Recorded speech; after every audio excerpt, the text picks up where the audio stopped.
Hi everyone, today we're here with Anouk to talk about MCP. So Anouk, can you introduce yourself? Hi, great to meet you all. Anouk Mouis, I'm a solutions engineer at OpenAI. And when I'm not building new agents, I like to spend my time kite surfing, which is something that we will actually talk about in the context of MCP today. Nice. Love it. So let's start by defining what MCP is. So can you tell us what problem does MCP solve for developers, businesses in a nutshell? Because at the beginning I was like, ooh, is it a bit of a hype or is that real? Now we know it's real, but can you explain why? Absolutely. So MCP gives AI models a standard plugin to real-world data and tools. So it's often coined, I'm sure you've heard this term, the USB-C of AI. So it's a single universal connector that lets your AI device hook up to almost any external tool, database that you want, rather than that tangle of cords you used to have, or in the case of AI's, custom integrations. So I think if you look in the real world, let's say you're a big enterprise, where this really makes a difference is you have governed reusable integrations to your tools like Salesforce or your databases. And you only need one secure bridge for dozens of internal systems and multiple model vendors. Now, on the other side of the spectrum, let's say that you're a startup who wants your tools to be discovered. You only have to build one single MCP endpoint, and any agent, whether they're using Claude, Gemini, or OpenAI models, can plug into that. So it really reduces the integration overhead for you. Awesome. Awesome. And so how is that different from an API? I think you started explaining a bit why it's different, but I think can be a bit confusing just because, they serve the same purpose, which is, to wire systems together. And then they have the same client server architecture. So can you a bit, double click on this? Yeah, absolutely. So in a normal API, it's basically the developer making a call in a predetermined way. The difference with MCP is that you let the model decide what tools, like it discovers the tools that are available to it and then calls the functions, calls those tools dynamically. So it's model agnostic, it's standardized with which API, like regular API calls weren't. So if you think about an analogy, like the regular API was almost like going to a vending machine if you wanted a snack and you sort of have to dial in exactly the right number to get what you want. Whereas now it's just asking your colleague to bring something nice back from the micro kitchen, and they can decide what's the best option. Analogy. Amazing. So let's discuss a little bit the architecture of MCPs. Can you go through the minimum components of an MCP server and how does it communicate with like the server and client communication? Yep, absolutely. The MCP server is actually pretty minimal. We're going to set one up today, and you'll see that I think I did it under 50 lines of code. But you define a set of tools, which are just the functions with names and a description of what they do, and that listens to the AI requests. Now, at a high level, you have the host AI app, which could be an agent or what have you with an MCP client library in it. And on the other side, you have the MCP server, which could be like your Slacks, Stripes, what have you. We'll look at a couple of examples today that expose specific tools. And the connection, the third component is the connection between the two, the transport, which is often a JSON RPC. You can run that locally as well with standard IO. Amazing. So I think one confusion or a lot of questions is around the following. So when do we use like a plain function calling JSON call, let's say, versus actually building a full MCP endpoint? Yeah, it's a good question. I think it's about overhead. If your use case is super simple and you're only using one model, then a function call is still a perfect way to go. So if we take an example, say that you want your AI to fetch the weather data and you're always using GPT-4 for that, or 4.0, a function call will do just fine. But the moment you actually want different models to interact with it, or you want to discover different tools, for example, if I'm connecting to an external service, an MCP server that someone else has built, so for example, in Shopify, what you might see is like they build additional tools over time that I want to be discoverable. So that's where an MCP makes sense. If you know I'm using one model and I just have one purpose that my AI needs to use here, then a function call is still a perfectly fine way to go as well. So Now that we discussed the architecture a bit, what are the steps, if I'm new to this, what are the steps that I need to follow to like set up an MCP server and, integrate it with LLMs? Yeah, it's a great question. And I think the term setting up a server kind of can feel intimidating to someone who's new to the space. So maybe let's go through a real life example and show you how fast and easy it is to set one up. And we'll come across all the components. So I'm going to share my screen. So what I have here is my first MCP server. It's just under 50 lines, as I mentioned, so it's one page. And what I've done is I've just defined here a server that is, what I want to do, summer's coming up, and I mentioned in the intro that I love kite surfing. So I want to organize a group trip, and I want this MCP server basically to interact with my database of all the kitesurf hotspots in the world.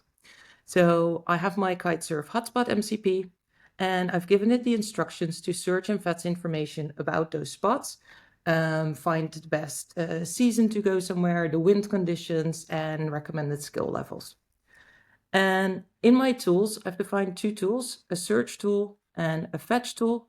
The search does a simple keyword search, and the fetch actually pulls the record. So now I've set up my MCP server. I'm going to connect it to ChatGPT so I can make it discoverable. I'm going to go to settings, connectors, create a new one. I want to call image for my connector, and I'm going to call it KiteSpot MCP. Discover all KiteSpot. And then I just put in my server URL, and I could set up authentication, but for now I'm not going to do so for the purpose of demo, and I'm going to say I trust this application. So give it a few seconds and it will create the new connector. Fantastic. And now what I can do is let's test if it works and see where my group trip is going. So I'm going to say find me a kite surfing spot for beginners and pros in July with thermal wind and warm enough to go without a wetsuit, because I'm a good weather kite surfer. I'm going to run deep research.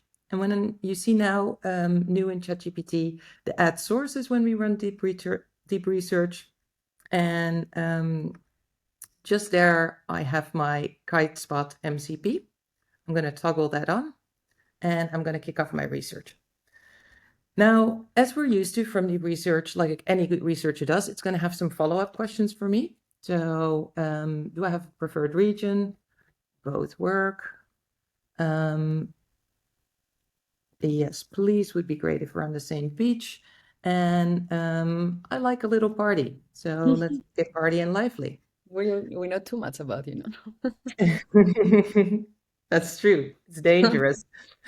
So it's going to kick that off. And in a moment, we're going to see how it's leveraging the server and do that.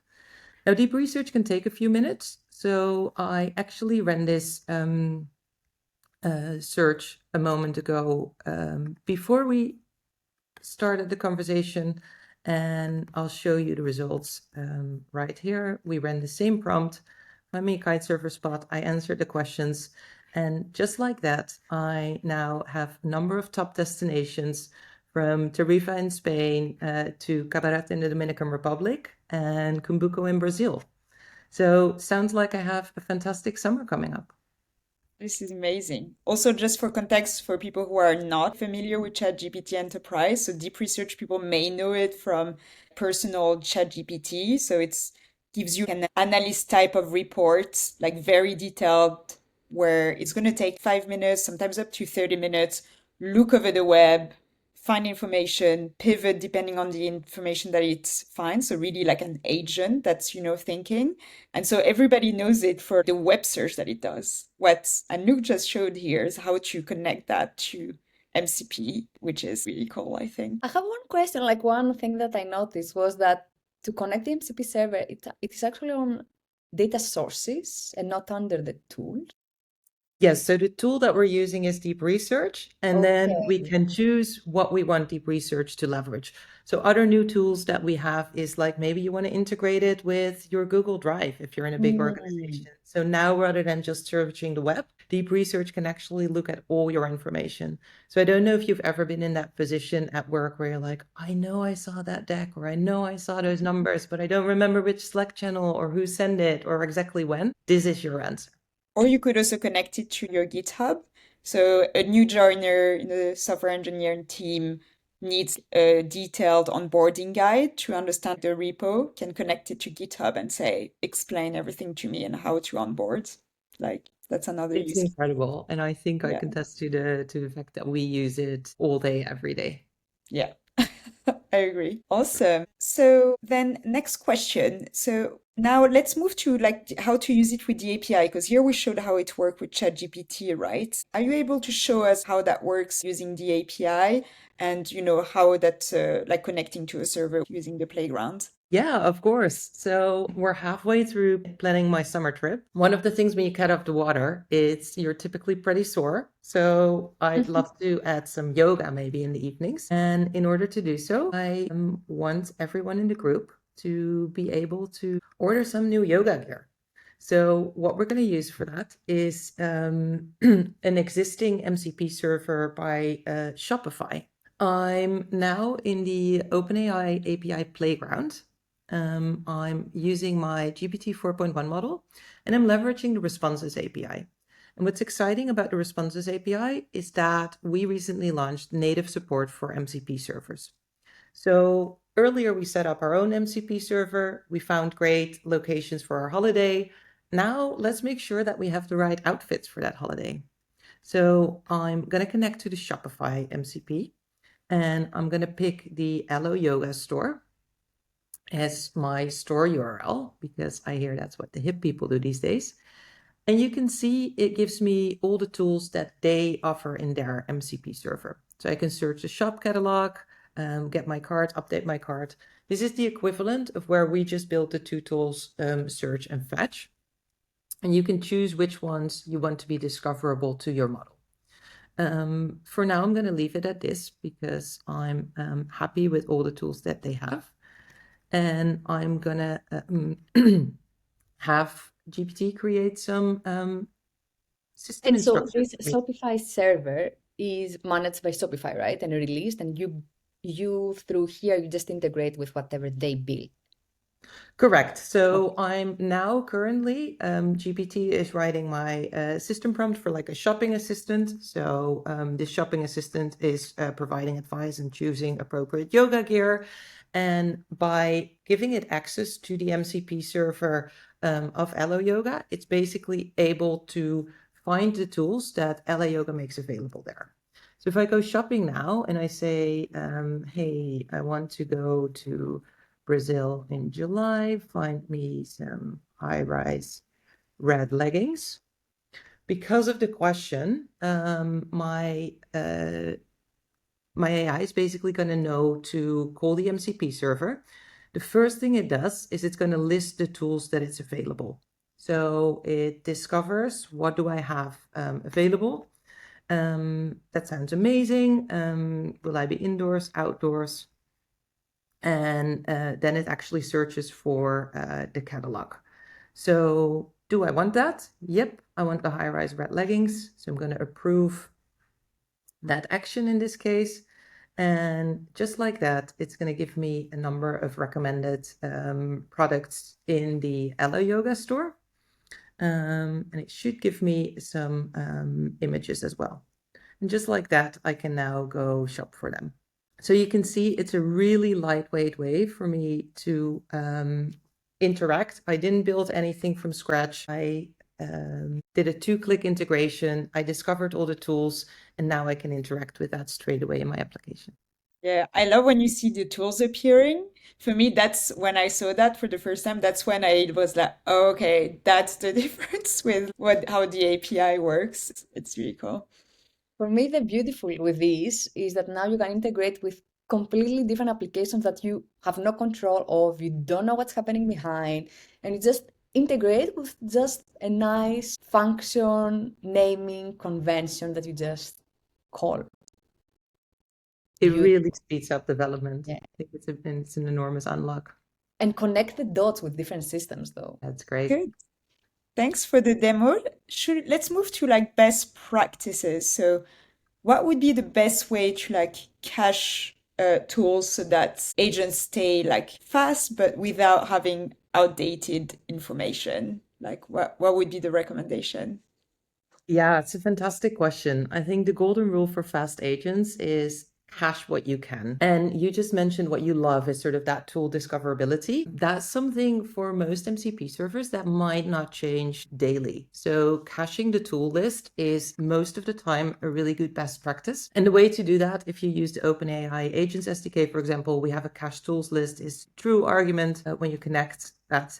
For a remote server with like, even if you have like 200 milliseconds of latency, that initial tool call only has to happen once and not every single user prompt. So I think that's a huge one. Sometimes you can also cache certain results. So recent document results could be an option to cache if an agent isn't hitting a vector database like repeatedly for the same questions. But what you have to remember is that it's always the trade-off between stillness versus performance. So a couple of ways to do that is a really elegant way around that if you're building an MCP server is to version your tools. So basically, or you can call the invalidation method for the cache in the tool. And that way you can sort of assure that all your users of your MCP servers or the consumers of your clients of your MCP server always have the latest, but can cache when nothing has been updated. So let me rephrase to those. I mean, so it's on the person that builds the MCP server. They have to enable that. They can version their tools. So by versioning it, you can basically check as the consumer, hey, do I still have the latest? Is my cache outdated? And if your cache is outdated, you can invalidate the cache there. Got it. Awesome. Cool. And then what about sensitive data? So are there any strategies or best practices to make sure that data that is exposed, like sensitive data that is exposed via MCP, doesn't leak into model outputs? Yep, you saw me very confidently tick the no authentication box in the first demo that we did. That's probably not what you want to do in a practical scenario.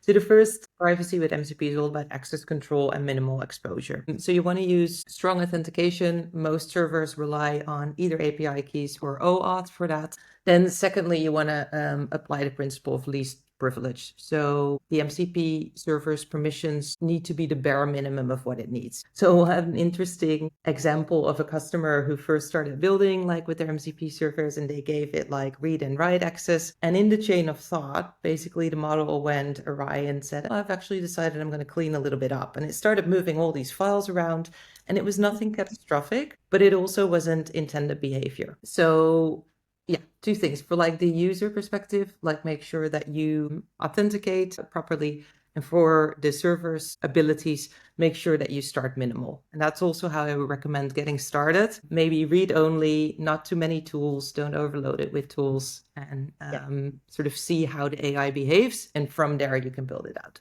Amazing. And then let's discuss a little bit about the LLM-driven orchestration. So what does it look like when the model itself decides which MCP tools to call? Yeah, it's actually great. So it's really an extra way for the model for the LLM to like discover the tools as we've just seen. But I don't know if you've ever seen the chain of thought that if you use a reasoning model like OpenAI's O3, if you ask it a strategic question like, how can we improve next quarter's revenue? You can sort of see it go through its thinking steps. So it says, well, first I'm going to look at the numbers. And now with MCP servers, what it might do is actually call a spreadsheet tool through an MCP server. Then it gets those numbers. Like next, it says, okay, I want to analyze this maybe, and then summarize it in a little graph. And it's going to take a plotting tool through an MCP server. So it sort of becomes your project manager rather than just a back and forward chatbot by leveraging both that chain of thought on one hand and the tools that it has exposed either through functions or through the MCP on the other hand. And then last question, maybe, still on well, as a closing thought, what would be the most common gotcha, like let's think about that for next time when you do your first MCP implementation. Yeah, I think don't give it too many permissions. Like that's the example we talked about, like deleting files, writing files, maybe a step two. Start with a read-only tool set. And the second one, because there's so many public MCP servers, it can be really appealing to say, I want an AI that does everything. Let's connect every MCP server I can find with all the tools there. Don't overload your AI with tools, I would say. Start really with the functionality that you need, because you're going to get a really bloated context window first. But secondly, what you find is those reasoning models can really start to waffle when they have similar tools. If you connect to a database and you have a tool that can run a query, you give it SQL, you only need one of those. Because if you get multiple things that have a similar function, the model can sometimes, what you can see it do is like it tries one and then unnecessarily tries the other as well. And yeah, your context window blows up, it takes a lot longer, and you're basically doing work that's not adding a lot of value. So keep the list clean. Keep the descriptions really descriptive. That sounds like an obvious one, but that is how your model knows what tool to select for which use case. So give that a little bit of extra love would be my 2 cents. Amazing. Really. Thank you, Anouk. Thank you, Thank Anouk. you so much. Thank you for having me. This is great.